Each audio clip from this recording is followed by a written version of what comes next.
Well, all right. Good evening, everybody. Welcome to History Fix's Behind the Scenes live stream series again. We're back. I think this is our fifth edition, and we have writer and producer Deb Goodrich with us this evening from the center of the country. Welcome, Deb. Thank you for having me. I'm so honored to be with you, Will. Glad to be here and glad to have a conversation tonight. We'll look forward as you're checking in, folks. Go ahead and drop a hello in the comments, and we'll give some shout outs to where people are. Deb, where are you at this evening? I am at the Fort Wallace Museum in Wallace, Kansas. This is our Miles Keogh research library, the Miles Keogh Reading Room. I'm just so proud of this. I can hardly stand it. And for those of you unfamiliar with Kansas, the population of Wallace County, which is in the Mountain Time Zone, we're right up next to Colorado, is 1,512 people as of the last count. So we are the second least populated county in Kansas. That is saying something. As I was saying to you before we started, I grew up on the farm that my grandma was born on, and that's 2 miles outside of Pigeon, Michigan. And my hometown was 100 people larger than my college dorm at Michigan State. Pigeon averages about 1,100 people in the 1 mile by 1 mile town. So you're saying something with the size of your county. Yeah, Great. That's right. Well, folks, there's stories to be had for history from all over the country, and tonight we're going to talk about Thoth's Dragon, which Deb wrote and produced, and we'll probably end up touching on some other projects here at History Fix because she's got her fingerprints on some other projects, including some we've talked about on earlier live streams. We're going to go ahead, and you're seeing the movie poster right now for Thoth's Dragon. We're happy to carry it with us. It's a really interesting piece in that it is I was saying right before we started this, it's a real blend between a narrative and a documentary. It sits in a really fun space in between, and that's something we're going to talk about tonight. If you find that you're not a member of the History Fix family yet and want to join us, Deb and her team have a way to say thanks to you guys for hanging out tonight and supporting, and that is when you join History Fix. If you join with the annual plan, you see a code on the screen right now. Sign up on the website, and then you can afterwards use any of the apps on Apple, Google, Amazon, Roku, just like you would. But when you sign up on the website, you can use Thoth20 there, and that'll give you 20% off the first year using the annual plan. So, well, Deb, before we get into the show, why don't we talk about you? Tell me about your background and how you get into the crazy world that we call movie and documentary making. I think what we were talking about before, just love of stories. I grew up in the Blue Ridge Mountains right on the Virginia-North Carolina line, and so that culture of that Celtic past, we're just natural story people. And I grew up very close to my grandparents. I fell in love with history. I think I always had the gene, but an understanding of history came from going with my granny to the cemetery. And what is so hard, Will, as you know, to get people into history is having them understand that those people in the past are equal to you. They were just as alive as you are. And that's so hard for people to understand. But being there in the cemetery with Granny at a very young age, I got that. I got it. And as my older daughter says, I'm a connector. I enable plagues and fashion trends. And so I connect people across time and across space. And so those people in the past are just as real to me and worth knowing. So that's my passion for history. Well, that's a fun place, and to me, a cemetery almost looks more like a big biography book than a place to feel bad there, because it can come to life because there's so many stories there. So that's wonderful. Yeah. So that's the history side. When did you start connecting with motion picture, whether documentaries or movies? I've always loved movies and TV. Again, being a kid in the Blue Ridge Mountains, that's where I was exposed to cities, to history, in a large part was on television, and watching old movies. War. I primarily am a military historian, and it's because, like so many of my friends, watching old movies with my dad. World War II movies, westerns. That's where we connected, and that is, I guess I got that you could use those images to communicate so much. So I think I've always been in love with it. That's fantastic. So then I've got to ask, and this is a little off, but it's sort of the how does a Blue Ridge Mountain girl find herself on the very west side of Kansas, almost touching Colorado? I started in journalism when influence of TV. I was 4 years old, watched Lois Lane on Superman, and I'm like, I want to be a reporter because she's basically the only girl on TV doing cool stuff. She's in danger, she's doing important stories, and so that's what I wanted to be. So when I was 15, I was a reporter. And I just kept getting jobs. They didn't pay anything, but I was working for newspaper and then radio. And finally, I'm like, I want to get my degree. And I came to Kansas as a non-traditional student. I just wanted to live somewhere else and went to Washburn University in Topeka. And I fell in love with Kansas history. And so eventually I came out to the western part of the state. They needed me out here. And you've been telling a bunch of stories. Hey, I see a bunch of folks checking in here. Check in the comments. Let us know you're here. If you have questions, I'll fire them at Deb. So go ahead and you guys out watching with us, be part of this for us and fire on. As we move in, let's move into the main story tonight, and that's Thoth's Dragon. Go ahead and tell us a little bit about this program.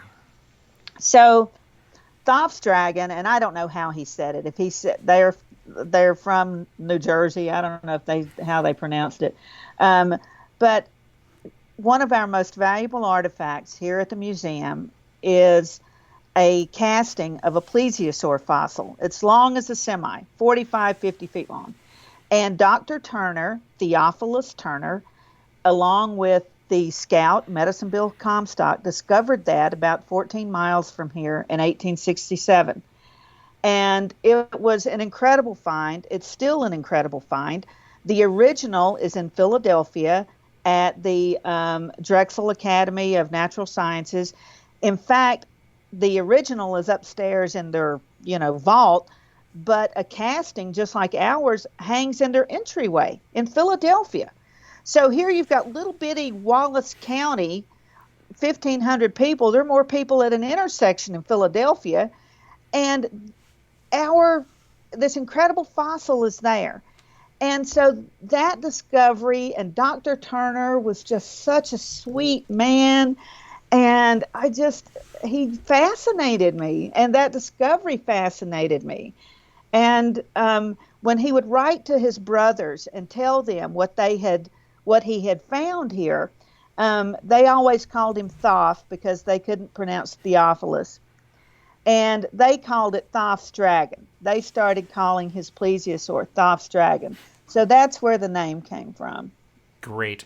And I've alluded to this. Folks who spend some time engaging with this content are going to find a really interesting hybrid. We say at History Fix that we want people to enjoy history however it hits them, whether it's a documentary, a movie, a short film, a how-to, a battlefield visit.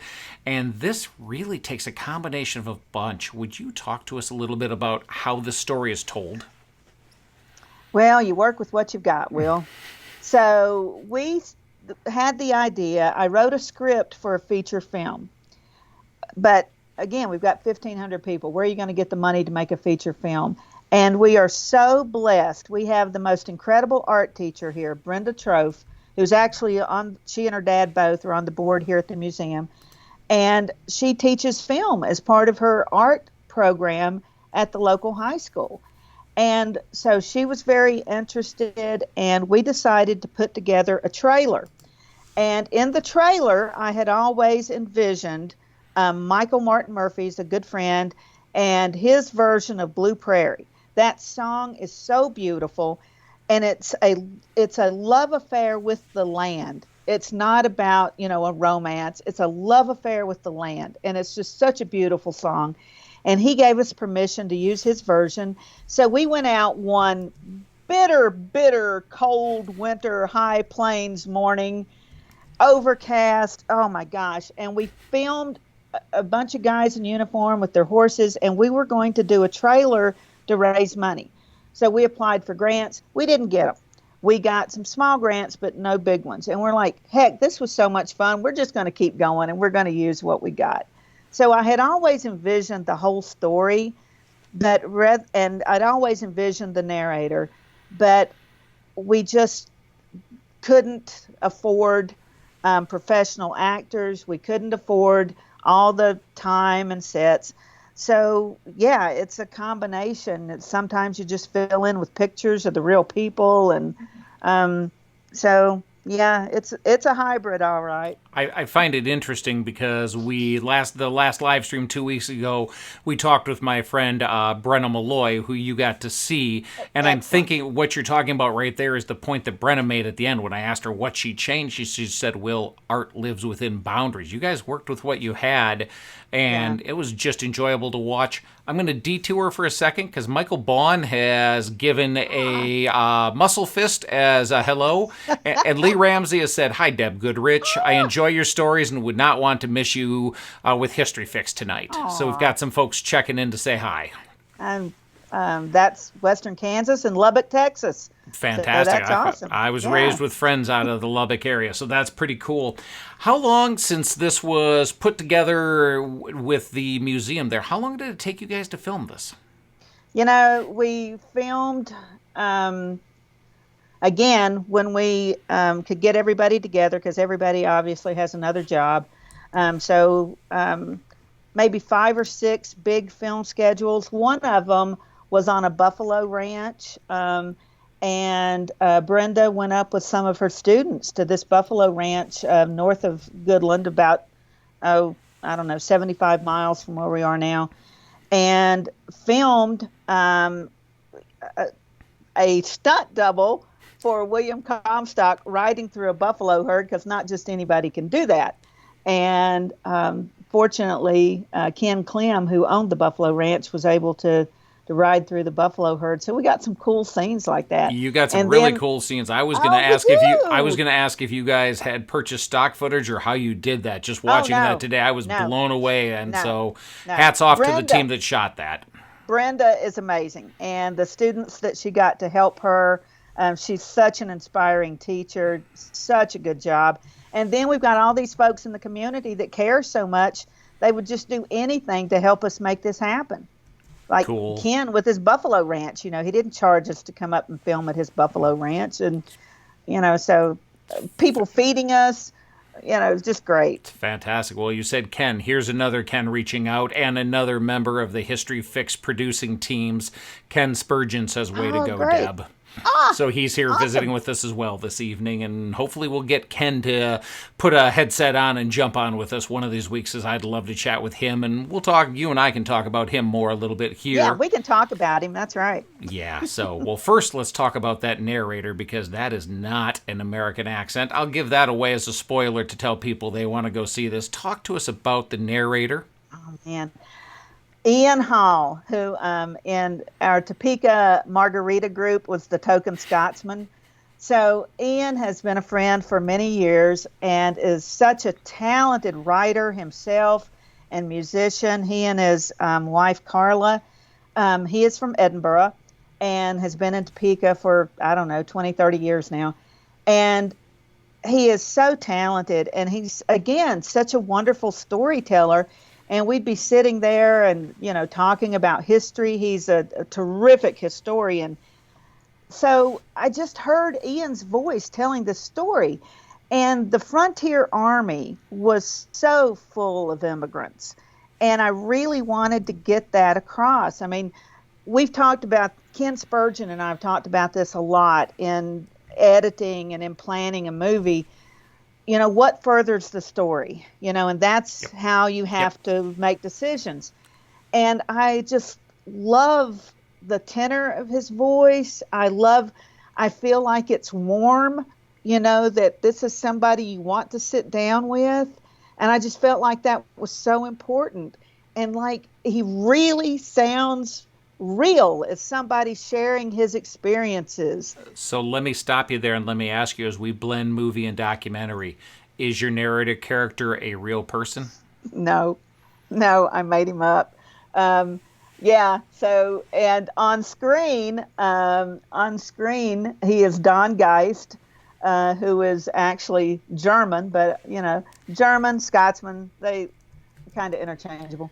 But it looked right. He just looked right, and um, so yeah, I made him up, but again, I made him up from real history. There were really Scotsmen here. There were really Irishmen and Englishmen and Germans and Italians and everything else. So, but no, he's not a real He's person. fantastic. As you've presented the movie different places, what is the fact that he's been a Scotsman done for you with that character? It's blown people away. It's so unexpected. And, in studying history, this, Will, we picture history, especially in the American West, as this homogenized image. And it's not. It's the most colorful, the most diverse image of America. And especially in the 19th century, when you have all these people with their different accents and their clothes and their food, and everything is so unique, all coming together. And I think that our narrator helps communicate that. Fantastic. Well, we'll detour back to comments, and somebody else is on the computer in your museum there because the Fort Wallace Museum has just jumped in and said, "We're proud of Deb and Brenda Oh, and the many volunteers who captured this unique and compelling story." So, and I would have to agree with them. As we talk about people being so rich and diverse in history and that not being told well, Native Americans are a part of your story. Talk to us about how you worked with them and how you deal with the translation between cultures and how that is in both writing and in producing out there, and what community aspects you guys have. I don't think we touch on it quite as much in Thoughts Dragon as some other things that we've done that Ken and I have been working on more recently. It's stuff they're topics I want to work more on for sure. Um, I think as best you can, again, this gets into budget. We're very fortunate to have a lot of expertise handy. And our friends, I'm trying to remember, we had Thomas and David and Josh White and Matthew Thomas appear in this, and they are all experienced actors and models. They are just amazing, and they are portraying Cheyenne warriors in our film. None of them are Cheyenne, and they are very conscious of that. They're very conscious of when they're representing another tribe of trying to do that accurately and respectfully. So we've just got great people, and that's such an important part of the story. I know we'll get to this, but one of the things I'm working on right now is a biography of Charles Curtis, who was our first vice president of color. He was an enrolled Kaw or Kanse, and was vice president under Herbert Hoover, and also writing hopefully a limited series on that while we're doing the biography. And so that's something I'm looking at a lot right now. Cool. Well, Tara Lynn just jumped in and she says she loved that such care was taken in that aspect for Native Americans. So Oh, it thank becomes you an very honesty much. thing. It becomes an honesty Yeah, thing and an authenticity thing. And yeah, if you're yeah, good to people and true to people, you're going to find a yeah, story. yeah. So, so you talked a little bit about this. Sometimes documentaries are shot and then written, sometimes written and then shot. Did you have a script when you did this, or how did this one work? We did have a script, and then again, working with people as talented as Brenda and with Ian. So Brenda had ideas about what would look really good, and so then we would kind of write it that way. And Ian, when he was narrating, I gave him the license to say what was comfortable. If I haven't written it the way that Scotsman in the 19th century would say it, change it. And so he did, and he threw in a few words that a Scotsman would have said that gosh, is it? I wonder if Ian's listening. Hessian. There's something about the packing material, like straw or whatever that he threw in, and it's like that's a word that people might have to look up. That's okay. If you have to look up a word every now and then, that's good. Hopefully, we've entertained you enough to make you want to go back. I know, exactly. Yeah, we talk about one of the biggest movies of all times, money grossing wise, being a historical piece, and that being the movie Titanic. It's a totally fictional story in many ways. How many people went and grabbed a book to learn a little bit more about what Right. really happened? Oh, A story can inform and can grip people, and I think that's absolutely wonderful here. absolutely. So, Absolutely. given a story and given some big characters, we've talked about Native Americans and what it is to work with them as a writer and as a producer as far as characters go. What's it like when you write a real character into your story and they're big? And I'm not talking big. I mean, obviously, Kehoe's got a huge name because of other history going on. We got Buffalo Bill Cody here. The love of my life. Um, yeah, the love of my historic life. And Kirk Chaplin is portraying him. And Kirk Chaplin, I can't even remember if Kirk's got any, very little, if much dialogue in the film. But his look, Kirk is the best Buffalo Bill Cody, hands down. He's just got his. If a person that knew Bill Cody walked in a room today and just saw Kirk out of the corner of his eye, he could tell from his posture it was him. He's so good. He's so good. I I want to share a little anecdote about that. I was in Oklahoma City at the Cowboy Hall of Fame, and Sam Elliott and Barry Corbin were answering questions and doing a little Q&A. And I asked Sam Elliott about portraying a historic character and what you owe that person when you do that. Because it's not the same as taking somebody that is made up. And he shared this beautiful anecdote from the making of the movie Gettysburg, where he portrayed Buford and was incredible. The best moment in the film, in my opinion. But he said he did so much research on Buford, and he came to be a hero to him. And he said, the night before we filmed that, he went out on the battlefield with, I don't know, set designer or somebody. And as they're standing at Buford's statue, a falling star fell over Buford's shoulder. You can't make it up. And he's like, it just hit me. I have to bring everything I have to that role. So I feel like that in writing them, that you have to bring everything you have.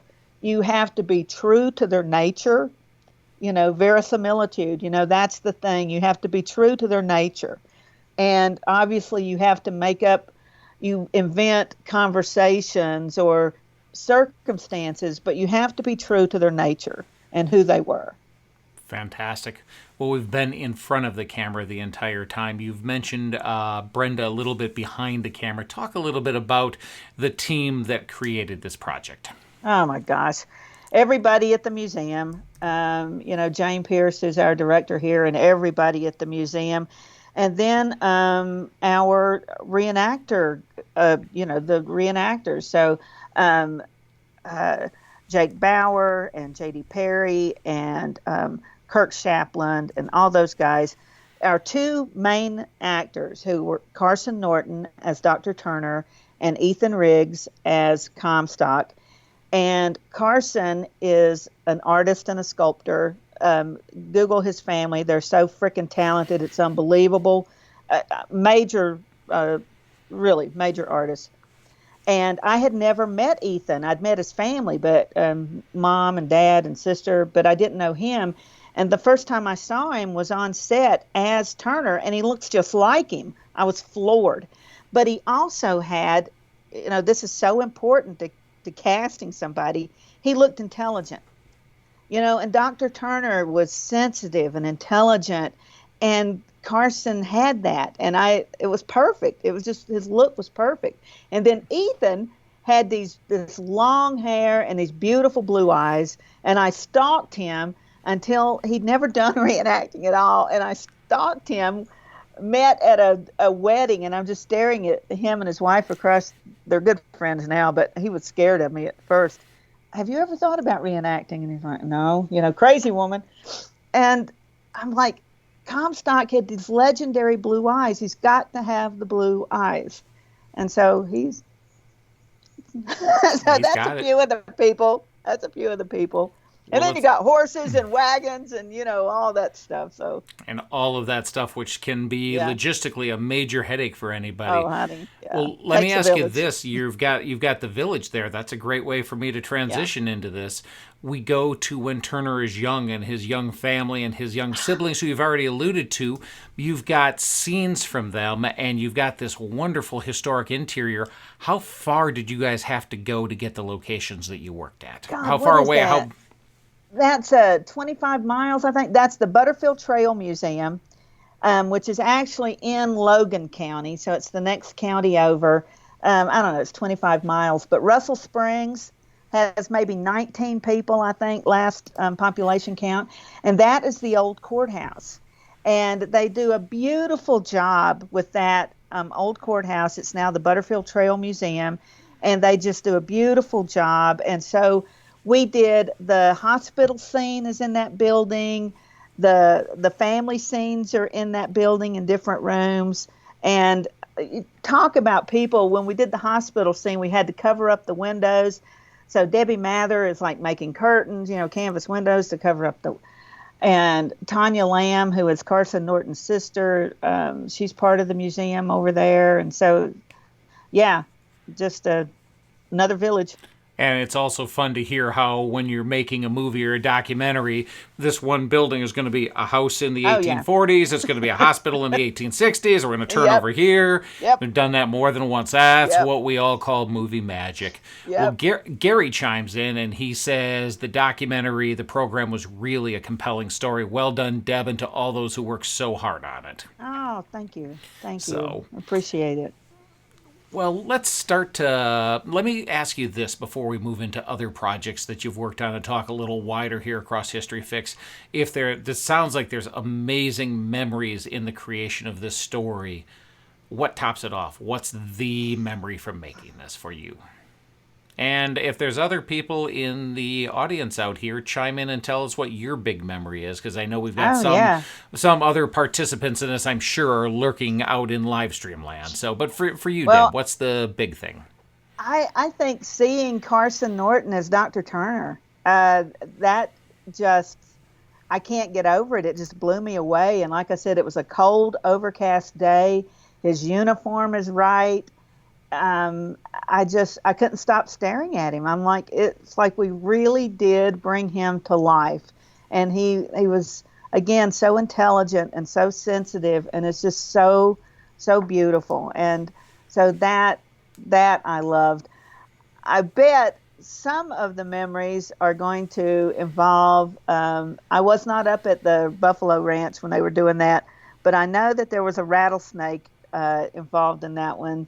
So, yeah, Yikes. that might involve a few memories. Yeah, real world, Yeah.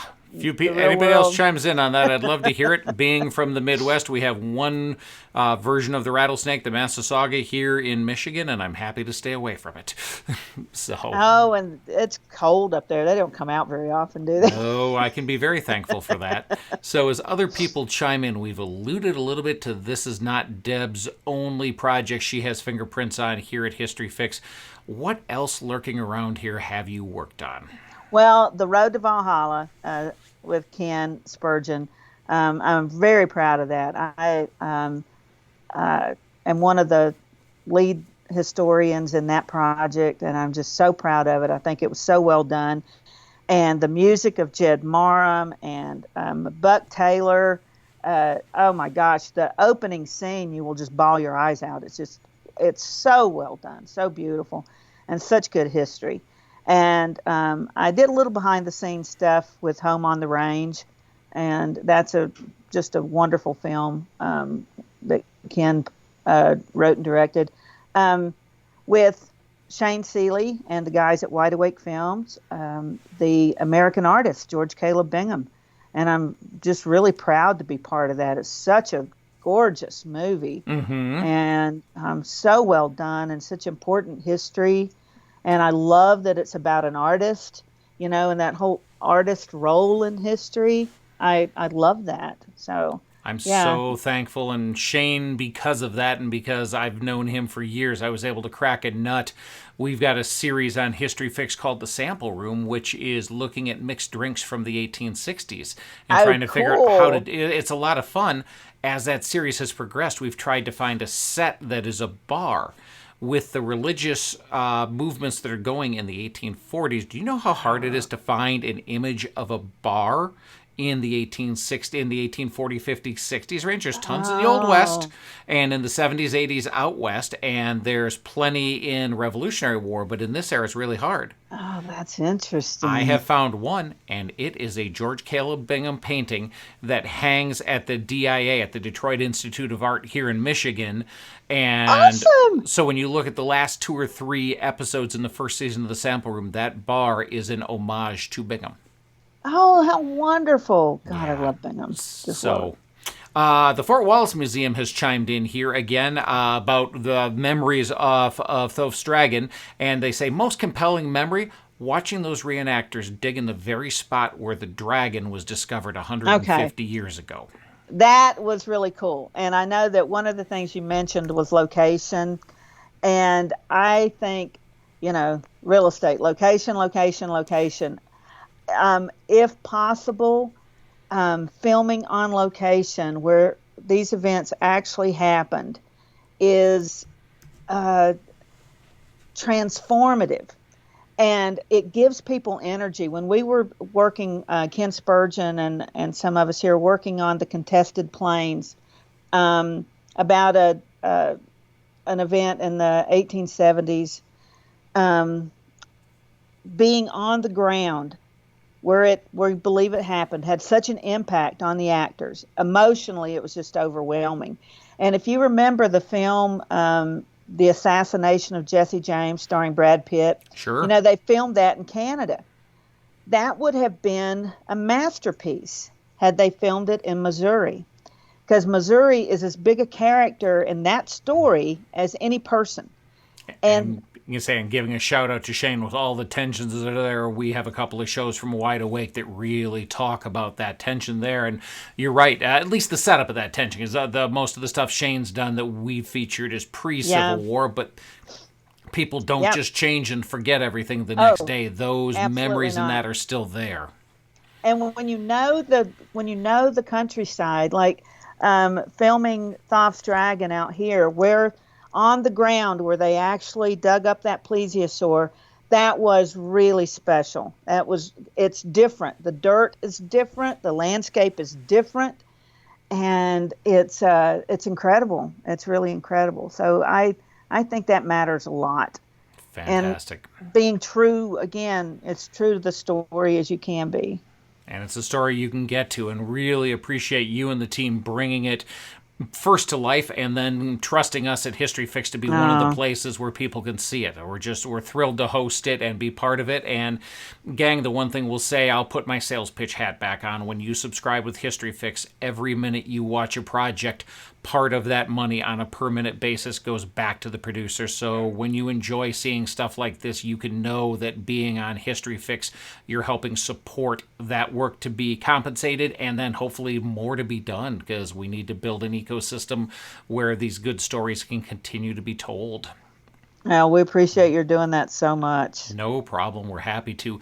Let me ask you this: you've alluded to one thing already, but let's ask again. Let's ask it again as we start to go toward the end of our time here. What's one historic story that you would love to tell that you haven't been able to tell yet? Gosh, there's just so much. I mean, I working on Charlie Curtis's life.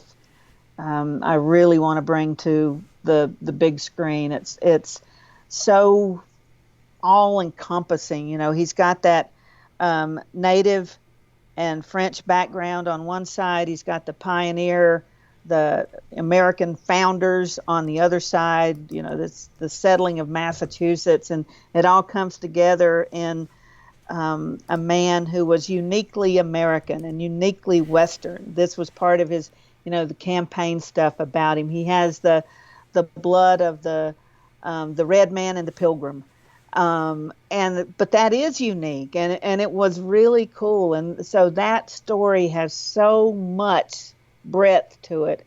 But out here at Fort Wallace, got Keogh. Oh my God, I love Miles Keogh. And I fall in just love give with us a these quick guys. second. You know who Miles is, and I know who Miles is. Why will people recognize Miles? Give us a short run there. Miles Keogh died with Custer at the Little Bighorn, and his horse Comanche is touted as the only survivor of Custer's unit. That's not quite exactly right, but Comanche, because he was Keogh's horse and Keogh was so beloved, was preserved. He lived out a nice life, died in the 1890s, I believe, and he is on display at the University of Kansas. And Keogh was Custer's Irish knight. He was served in the Papal Wars, a good Irish Catholic boy, and then came to America and served in, I think, every major cavalry engagement in the Civil War after he arrived here. And Fort Wallace were the only post he ever commanded. Wow. Okay. He's, yeah, I love him. It'd be a very interesting story. We do have a friend of mine who is a relative neighbor of yours out on the plains, Huck Green, who said, I popped into this late. Huck, I hope you're enjoying the time here, and it's worth going back and listening to some of it when we go ahead. These live streams will replay over on the YouTube channel for anybody who's trying to catch some. So let me ask you this. We've talked a lot about the late 19th century, and of course, your new story comes early 20th century, gives us the range. What's one era that you would love to tell a story out of, or that you're interested in exploring in film or in documentary?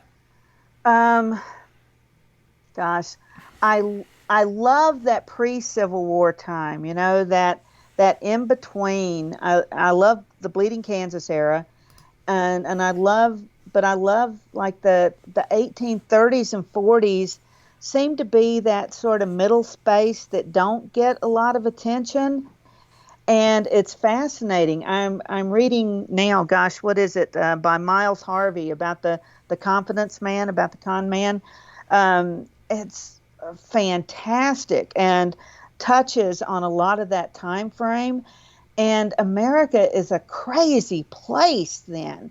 You've got all the religious movements, and it's just a crazy, exciting place. And so I don't know. I'd like to do more about that. Fantastic. Well, here's one that's not on the list. Let me ask you, because you've done them both. What would you like to do next? A narrative or a documentary? A narrative documentary. That's what I want to do. Well, we've got one right here. It's just like Brenna was saying. It's all about the story, and we lament everybody, like all the nerds like us are whining because kids don't read anymore. But I think with video, we're coming full circle back to when people just sat around the campfire at night and told stories. So if we can inspire people with those stories, like you said, they will go find a book. But we've got to capture them with the stories. So that narrative, stories save civilization. That's what keeps being told and repeated. That's how we survive. So I'm a storyteller, and if I can back that up with a documentary, great. But it's the story. It's got to be the story. Fantastic. Well, I think that's a perfect place to leave it for the evening. It's got to be the story, and Thoth's Dragon can be found on History Fix to find this story here. We get a last look at the poster, and if you're still hanging on with us and you want to take a bit of a discount off the start, if you're not already with us at History Fix, explore Thoth's Dragon, sign up on the website, the annual plan. This code Thoth20 gives you 20% off the first year, but there's a 7-day free trial, and we're always running things ad-free. I'll just say this, gang, I don't see the point for you to subscribe with us and then to force more ads down your throat. We want you to come enjoy history. Our tagline is come escape into history. Find a way to sit down, get away from wherever you are, and spend some time, in this case, with Theophilus and with Kehoe and with Buffalo Bill and all the other characters here. Deb, thank you so much to you and to your team for bringing them to us. I'm excited to see what's coming next from you and everything out in that neck of the woods. Thank you so much, Will. I just can't tell you how much we appreciate it. Glad to be here. So, folks, we're going to go ahead and wrap the evening up, and we will see you guys all in another week. Keep an eye out, and we will see you next time for History Fixes Behind the Scene. Have a great evening.